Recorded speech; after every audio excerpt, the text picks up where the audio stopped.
Working as a freelancer is incredibly rewarding, but also extremely tough. In building up the Curate platform for freelance content creators, I have completed hundreds of projects myself over the last 5 years. Here are some crucial and potentially funny lessons that I've learned along the way. Number 1. Freelancing is all about who you know. Networking is one of the most important parts of freelancing, and so many of your projects will come from other freelancers within your network. I've seen brilliant creators struggle to find work because they do not build up a network of other freelancers to interact with, and they do not have clients who regularly refer them on to new clients for fresh work. I've also seen creators just starting out make it big quickly because they have a connection that can land them a big project.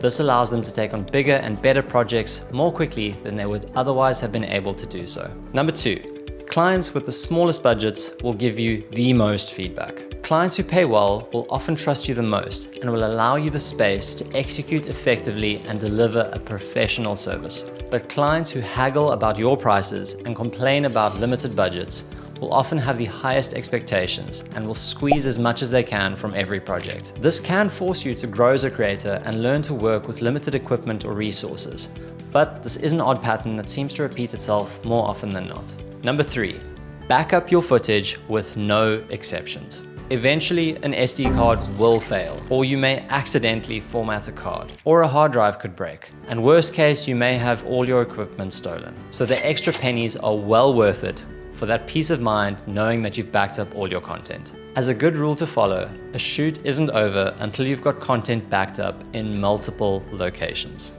Number 4, your computer can be as important as your camera equipment and is an extension of this. I always thought that having a better camera was the most important thing, until I upgraded a camera and realized my computer couldn't handle the files at all. Editing like this is a nightmare and will limit your creativity as well as the volume of projects you're actually capable of taking on. I now work off of a beast of a PC and an upgraded laptop for when I'm on the road, and this has made a world of difference. Having a fast computer that can keep up with your creative workflow will allow you to produce better work and more of it. So this is one of the most important things I would invest in. Number 5, you can adjust your camera viewfinder for your eyes. It seems obvious, I know. Your camera's viewfinder is adjustable and can be tailored to match your eyesight. There is a little wheel on the side that you can turn to adjust this. If you didn't know this, I'll save you some embarrassment, now you do. Number 6, Pelican Cases are not overrated. I always said when starting as a freelancer that the day I bought my first Pelican case was the day I'd know that I'd taken this pursuit way too far. Well, that day has come and gone, and I wish I had done this sooner. Pelican case is much more rugged and professional. It only takes one rainy project where a camera bag gets completely soaked for you to know that Pelican cases are the way to go. If you've been thinking about it, do it.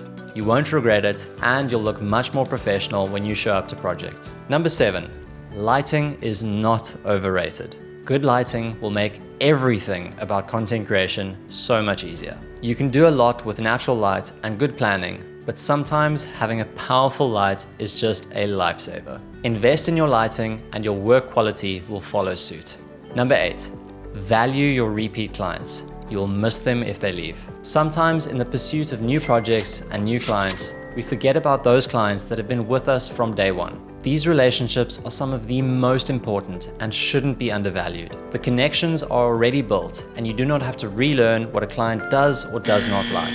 Personally, there have been many quiet months where projects have been sparse and an old client has come in with a new project to really save the day. So value and nurture these relationships as much as possible. Number 9, remember to make time for your passion projects, or you'll probably burn out at some stage. In the rush of fitting in as many projects as possible and maximizing budgets, I sometimes forget to make time for passion projects of my own. Remember why you started creating content and the types of projects that you wanted to work on. Sometimes the client work you're busy with can pull you in a different direction.